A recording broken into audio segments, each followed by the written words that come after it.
By order of the Peaky Blinders. Stay down. Stay. Is Barry Keoghan the perfect Duke Shelby? In the original series, Tommy's long-lost son, Duke, was played by Conrad Kahn. But for the new movie, The Immortal Man, Oscar nominee Barry Keoghan is taking over the role.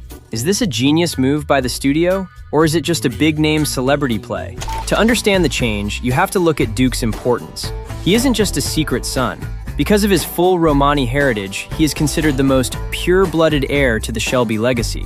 By the end of Season 6, he already showed his dark side by taking out the traitor Billy Grade and exiling Finn Shelby by order of the Peaky Blinders. You are no longer a member of this Shelby family. By order of the Peaky fucking Blinders.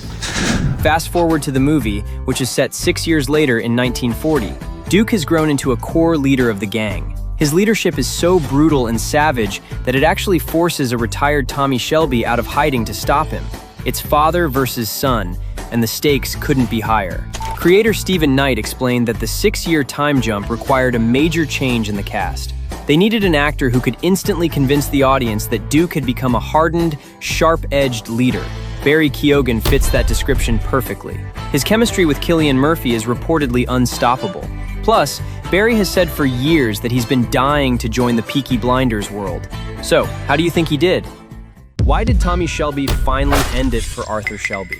This has to be the most infuriating moment in The Immortal Man that absolutely pissed off the entire fandom.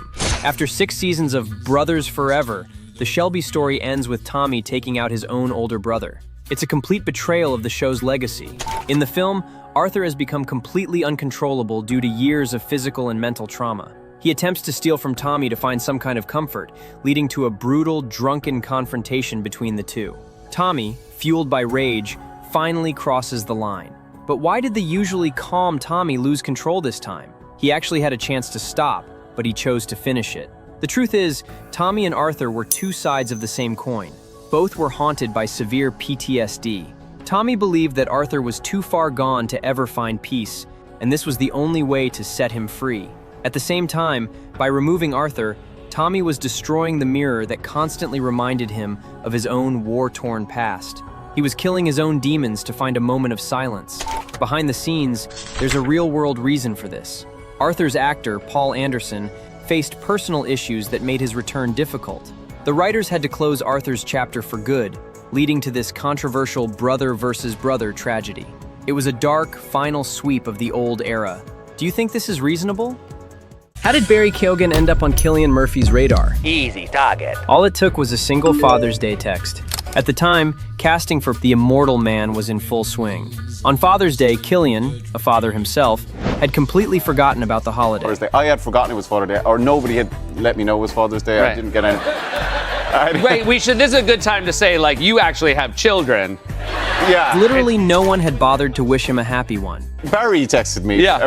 very kindly and very nicely, and then I said, I'll just say to him now. So I texted him back and said, how do you want to play my son in Peaky Blinders? And just like that, Barry Keoghan secured the bag and landed the role of Duke.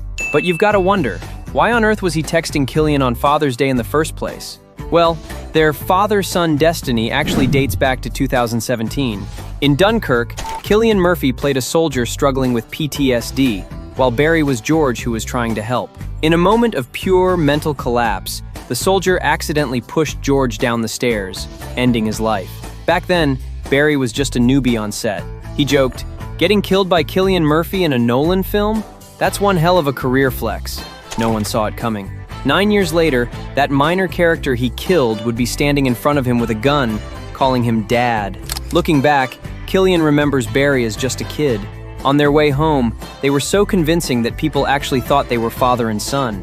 Just look at the absolute sexual tension and the way they're devouring each other with their eyes in The Immortal Man. Like, get a room, you two. I mean, you can't fake that kind of connection.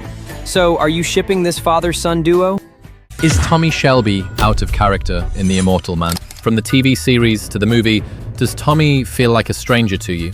Living in seclusion, writing his memoirs and drowning in trauma and hallucinations, this version of Tommy didn't just break Arthur, he treated everyone around him as a tool. Even his own son became a means to his ultimate escape. This isn't the Tommy Shelby we knew, but is that really true? If you look back at the 6 seasons of the show, Tommy is like the coin Duke tosses. He's always had 2 sides. We just tend to choose one side and ignore the other. The family-first Tommy fought, earned, and expanded, all for the sake of the Shelby name. To many, the idea of him betraying his family was unthinkable. But Tommy is a man, not a god. The darkness of human nature never left him. To achieve his goals, he exploited everyone, including those he loved. He used Polly's intuition, sacrificed Grace's safety, and weaponized Arthur's violence. Even the family itself was just a tool for him to maintain order. What the movie does is simple. It pushes the second Tommy to the absolute extreme. It goes so far that he's willing to use his own son to finally grant his wish, to end a life of endless pain. So the question becomes, is this a character collapse or a character completion? If you always believed Tommy had a moral baseline, the movie feels like it ruined him. But if you believe he was always a brilliant man with a hollowed-out soul, then this film is just finally telling the truth.